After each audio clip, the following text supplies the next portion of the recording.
दमोह जिले के स्नेह में नर्स द्वारा एक गर्भवती महिला के पति से मारपीट का विवाद बढ़ता ही जा रहा है। रविवार दोपहर ओबीसी महासभा के हजारों लोगों ने थाने का घेराव कर दिया। उनकी मांग है कि दोषियों पर सख्त कार्रवाई की जाए और नर्स को बर्खास्त किया जाए। करीब 4 घंटे तक लगातार प्रदर्शन जारी रहा। मामला स्नेह उप स्वास्थ्य केंद्र का है। पीड़ित महेंद्र लोधी ने बताया कि वो पन्ना जिले के मोहरा टपरियन गांव का रहने वाला है। वो अपनी 9 महीने की गर्भवती पत्नी को लेकर रने उप स्वास्थ्य केंद्र पहुंचा। वहां नर्स नीलिमा यादव से इलाज की गुहार लगाई। नर्स ने उन्हें अगले दिन आने को कहा। पत्नी की तकलीफ को देखते हुए महेंद्र ने दोबारा विनती की, जिस पर नर्स ने गुस्से में आकर अपशब्द कहे। जब वो अपनी पत्नी के साथ बस में बैठकर घर जाने लगा तो नर्स ने बस रुकवाकर उसके साथ मारपीट की। यह घटना वीडियो में कैद हो गई और सोशल मीडिया पर वायरल हो गई।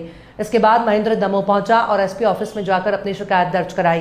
पहले तो पुलिस ने केवल धारा 151 के तहत प्रतिबंधात्मक कार्रवाई की, लेकिन बाद में नीलिमा की शिकायत पर महेंद्र के खिलाफ शासकीय कार्य में बाधा और छेड़छाड़ जैसी गंभीर धाराओं में केस दर्ज कर लिया।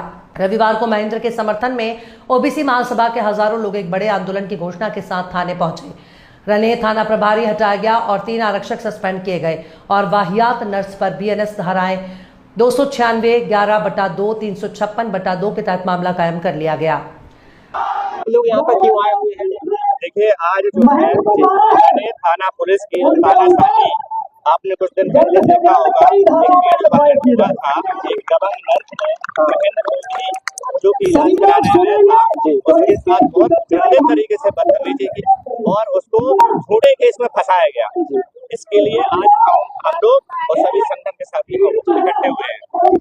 सर, इसमें क्या मांग है आपकी? देखिए, महेंद्र लोधी जो है वो निर्दोष है और हम लोग की मांग है कि महेंद्र लोधी के ऊपर जो फर्जी धाराएं लगाई गई है वो वापस ली जाए और रने पुलिस वो जो थाना प्रभारी है उसको सस्पेंड किया जाए, ये हम लोग चाहते हैं और दबंग नर्स को भी सस्पेंड किया जाए।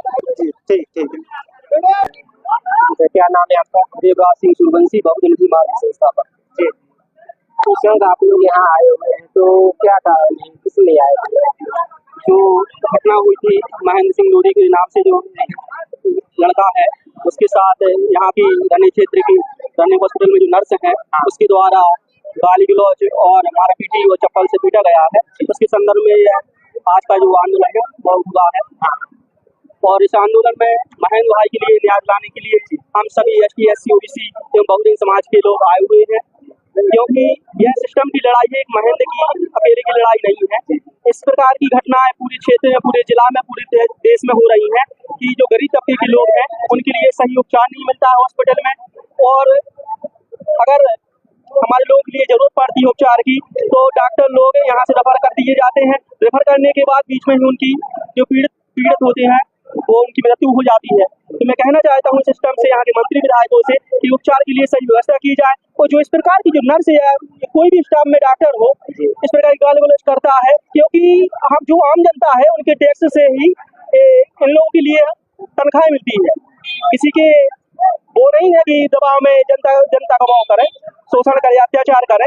जनता ही के पैसा है, तुम अपनी ड्यूटी कर रहे हो, उसका तुम्हारे लिए पैसा मिलता है, किसी फ्री में नहीं कर रहे हैं। तो आपने थाना घेराव किया, प्रदर्शन किया, तो क्या लग रहा है कुछ मतलब न्याय मिल पाएगा महेंद्र सिंह लोधी को सभी लोगों को? ये तो अभी ट्रेलर दिखाया है, अगर न्याय नहीं मिला तो फिर जिला स्तर पर एक आंदोलन किया जाएगा। क्योंकि जो विधायिका है दोबारा विधायक नहीं बन पाएंगे। एक घटिया किस्म के लोगों को जनता जिस प्रकार चुन के भेजती है, मेरा निवेदन है आम जनता से ऐसे लोगों को सदन में ना पहुंचाए। सुनने में आया था कि यहाँ विधायक के पुत्र भी आए थे धरना समापन कराने के लिए, बातचीत करने के लिए, तो क्या? जी, वो अंदर बैठे रहे। मैं सिर्फ ये चीज पूछना चाहता हूँ तमाम यहाँ के पुलिस कर्मचारियों से, कलेक्टर साहब से, एसपी साहब से, किस हैसियत से वो कुर्सी पे पांव फैला के यहाँ बैठा, किस हैसियत से वो धरना समाप्ति की बात कर रहा है कौन? वो जनप्रतिनिधि है, सरकारी अधिकारी है, कौन है वो? समाज सेवी है। विधायक का पुत्र होने पर आप उसको थाने बैठा के, वो यहाँ हजारों लोग आए अपने अपने पैसे खर्च करके आए, गाड़ी खर्च करके आए, उसकी ये हैसियत कि हम लोग यहाँ स्वाभिमानी लोग खड़े हैं, किसान लोग खड़े हैं, वो क्या राजीनामा करेगा? और उसको घुसने क्यों दिया? उसको मीडिएटर कौन बना रहा है कौन वो? ये तमाम सवाल है कलेक्टर साहब से, आप कैसे उससे इमीडिएट करवा सकते हो? अगर जैसे पुलिस के द्वारा जो आपने मांगे की है वो नहीं मानी जाए, 1% भी उम्मीद नहीं है भाई साहब की मांगे नहीं मानी जाएंगी। और अगर ये फिर उल्टी गिनती ही शुरू होगी यहाँ के जनप्रतिनिधियों, अगर यहाँ आज इतनी उग्रता, इतने आंदोलन, इतने लोगों के बाद अगर मांगे नहीं मानी गई तो समझ लो ये उल्टी गिनती है पूरे सिस्टम के खिलाफ। हम लोग हाईकोर्ट तो हम लोग जा ही रहे हैं, हाईकोर्ट निश्चित है हम लोग का जाना, हाईकोर्ट जा रहे हैं। इसके खिलाफ इसके बाद अगर यहाँ वो नहीं की गई, कार्रवाई नहीं की गई, तो अब निश्चित मानो दमोह में जो आंदोलन होगा वो इतिहास में अमर हो जाएगा। की कि जो जिसने महेंद्र भाई के खिलाफ गलत किया है उन सभी को सस्पेंड किया जाए, उन कर्मचारी को, उन पुलिस वालों को सस्पेंड किया जाए, उन नर्स को भी सस्पेंड किया जाए, और नर्स की तो सेवा समाप्त की जाए, क्योंकि यहाँ के एडिशनल एसपी ने हम लोग को पूर्ण आश्वासन दिया और लिखित तौर पर भी। घटना को लेकर पूरा हंगामा हुआ है और उसमें हम लोगों ने कार्रवाई के लिए ज्ञापन दिया है। हम लोगों ने कार्रवाई के लिए कहा है, उसमें निर्देशित कर दिया है। उसमें जो ज्ञापन है वो पूरे बंदी का जाँच हो रही है पूरी तरीके से। और जो सिपाहियों का 2 सिपाहियों के बारे में उन्होंने कहा था तो उसमें पहले गाइडेंस किया था, अब उन्होंने सस्पेंड कर दिया है। और ये पुलिस का पक्ष है उसमें, और थाना प्रभारी के लोगों ने जाँच। भाई साहब, इस पूरे मामले में आखिर दोषी कौन है? इसके अलावा जो नर्स का जो पक्ष है वो प्रशासन की जो एडीएम मैडम है, और वो उन्होंने कलेक्टर साहब से बात की, आपको सविस्तर बाइट नर्स के बारे में उनसे दे सकते हैं। उसके संबंध में जो खतौर ने की जाँच रिपोर्ट वहाँ भेज रहे हैं भोपाल शासन स्तर, उस संबंध में आप उनको पूछताछ करेंगे। और बस के बारे में लाइसेंस सस्पेंड करने के बारे में मांग थी, इसके खिलाफ आरटीओ को बंदे करें, उसको लाइसेंस मिल जाएगा।